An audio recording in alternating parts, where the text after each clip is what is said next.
this country needs an economic turnaround. After 2 years of recession, the previous government had to announce again zero growth year for 2025. And we have really to work on this. So on the top of the agenda is an investment booster, is a booster of depreciations, is the working on the energy prices. Energy prices are great concerns, not only for private households, but for our industry. So we have to reduce the energy prices by, for instance, investing in gas power plants to stabilize the security of supply. We will reduce energy taxes on the energy price to a little bit lower down the burden. And we will have to do really a bureaucracy cut.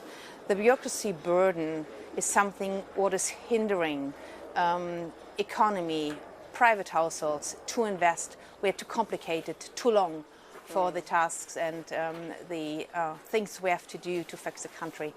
And that's why my agenda is pretty long. Yeah, I can imagine, especially regulation is something I'm getting told is really hindering economic growth. How can you actually cut down on regulation, given that we have also Brussels in your neck?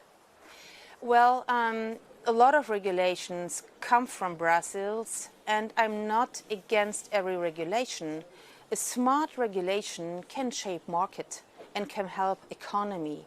A regulation which is so tight, so precise on a micromanagement level that hinders companies to invest, that hinders startup to grow their businesses.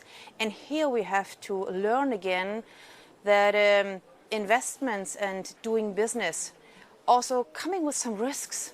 And we have to kind of be open for taking more risks. When it comes to infrastructure, the next decade will be the decade of infrastructure investments in bridges, in energy infrastructure, in storage, in maritime infrastructure, name it, telecommunication.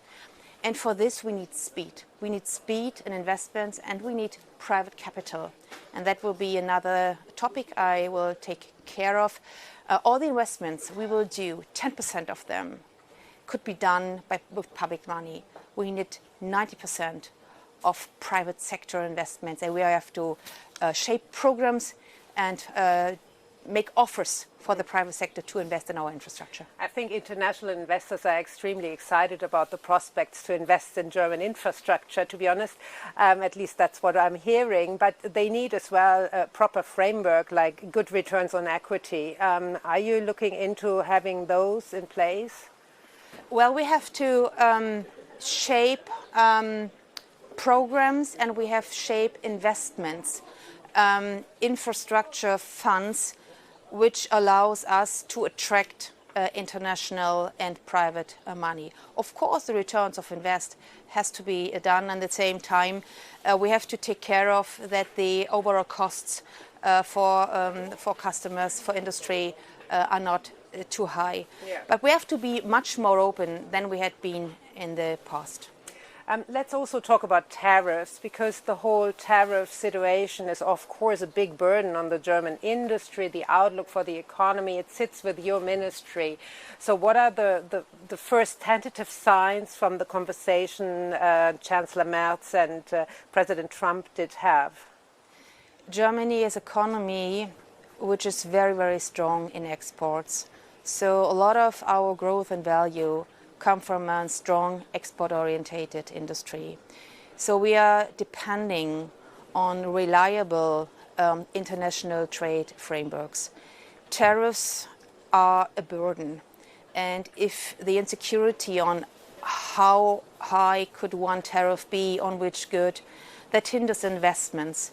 The United States, our most important partner, is $250 billion investments, dollar investments, an exchange of good we have seen the last year. So it's a major partner. And our Chancellor Friedrich Merz and US President Trump had a phone call yesterday, and they agreed on the common goal to work on the tariffs, to clarify it, and to come to a good understanding on trade, on tariffs, on fair tariffs. But the situation we have right now are neither good for our economy nor for the United States. In your inaugurational speech, you said you're not so much for subsidies, you're more for a liberal economic model. So does that mean that you are planning also on cutting down subsidies for certain industries and rather freeing up the forces of the economy? Well, to do investments and to set a proper framework for subsidy is something good. So the investments, for instance, in renewable energy could just have been done by a framework of subsidies. But what you have to do with subsidies over time is to look, are they helpful? Do they hinder other technology to enter the market?